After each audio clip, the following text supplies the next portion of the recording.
Lockdown से पहले गीता के घर का नजारा कुछ ऐसा था कि रोहन ऑफिस जाता था और शिवन स्कूल।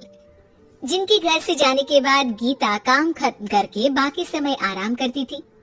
लेकिन लॉकडाउन के बाद ऑफिस और स्कूल घर में ही खुल गए और इससे गीता का हाल वो तो आपको देखने में ही मजा आएगा।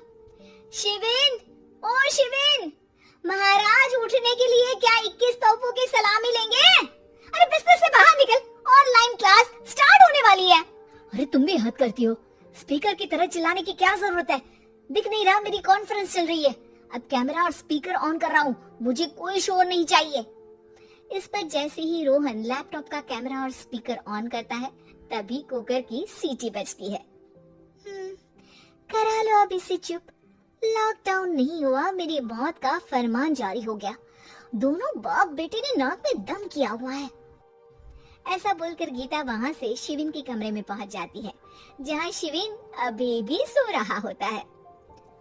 ओ आलसी, अब अगर 5 मिनट में नहीं उठाना तो आज तेरा गेम और यूट्यूब कैंसिल। माँ की बात सुनकर शिविन बिना 1 मिनट गंवाए उठ खड़ा होता है। उठ गया, अभी नहाकर भी आता हूँ। ये नाटक कहीं और, मुंह पर गीला कपड़ा मार और पढ़ने बैठ। शिविन की ऑनलाइन क्लास स्टार्ट हो जाती है, जिस पर गीता उसे वहां बिठाकर रसोई में चली जाती है। थोड़ी देर में उसे कमरे से कुछ आवाज सुनाई देती है, जिसे सुनकर वो कमरे में वापस आती है। हाय राम, तुझे क्लास अटेंड करने के लिए बोला था, कैमरा ऑफ करके बिस्तर पर नाचने के लिए नहीं बोला था। मम्मी मुझे कुछ समझ नहीं आ रहा, आप बाद में पढ़ा देना ना, वैसे भी अटेंडेंस तो लगी गई है।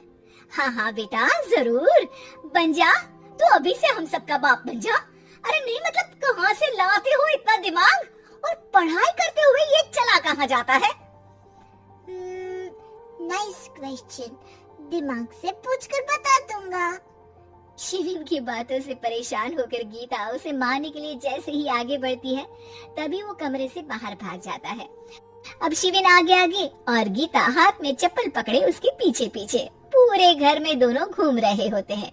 इसी बीच वो रोहन के पास पहुंच जाता है और शिविन को मारने वाली चप्पल रोहन के लैपटॉप पर जाकर गिरती है। ओए माँ! मम्मी, आप पापा को चप्पल मार रही हो? वो आज तक के रिपोर्टर, चुपचाप जाकर क्लास अटेंड कर ले, नहीं तो अगली तेरे पीछे लगेगी।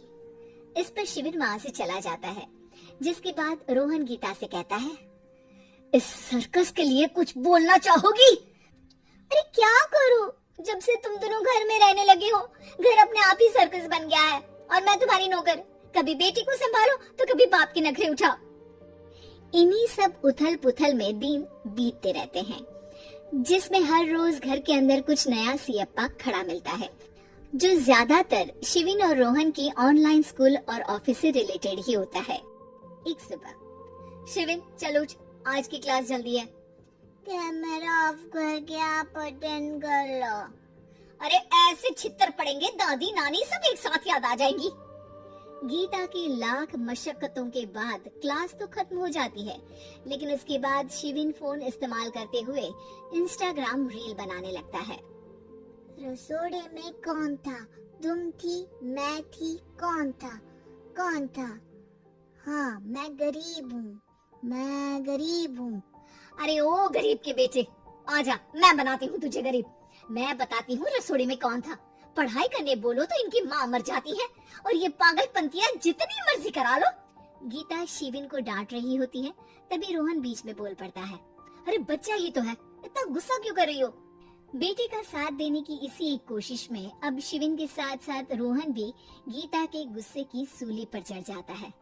अगर बेटे पर इतना ही प्यार आ रहा है तो इसे क्लास अटेंड क्यों नहीं कराते? इसका होमवर्क क्यों नहीं कराते?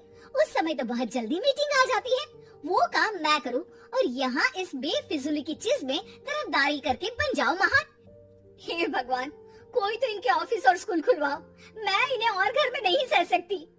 अरे कुछ और मांग लेती, क्योंकि तुम्हारी ये विश इस साल तो पूरी होने से रही, कोरोना। हाय नास बेटे ने जिंदगी ही बर्बाद कर दी। खाए कोई पचाए कोई, कल मुझे चुन चुन कर सबको मेरी बद्दुआ लगेगी।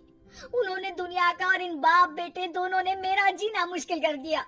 गीता वहां से चली जाती है, जिसके बाद रोहन शिविन से कहता है, अरे तुम्हारी मम्मी इतनी भड़की हुई क्यों है? आपकी वजह से पूरा समय घर में रहते हो और उस पर कोई काम कराने की जगह बस ऑर्डर देते रहते हो। अच्छा बेटे, सारा इल्जाम मुझ पर? पूरा दिन तो वो तुम पर ही चिल्लाती है। हाँ, मतलब दोनों का 50-50 है, कुछ करना पड़ेगा। वो कहते ना, make the best out of worst. I have an idea. वैसे तुम्हारी माँ सही कहती है, बहुत जुबान चलाने लगे हो, कम बोला करो। अगली सुबह रोहन और शिविन अपनी गलती को सुधारने के लिए गीता के उठने से पहले घर का आधा काम खत्म कर देते हैं, जिसे देखकर गीता खुश हो जाती है और फिर बाकी बचा काम वो तीनों मिलकर पूरा कर लेते हैं। जिसके बाद अब वो सब मिल बांट कर हर काम में एक दूसरे की मदद करते हुए लॉकडाउन का मजा लेने लगते हैं।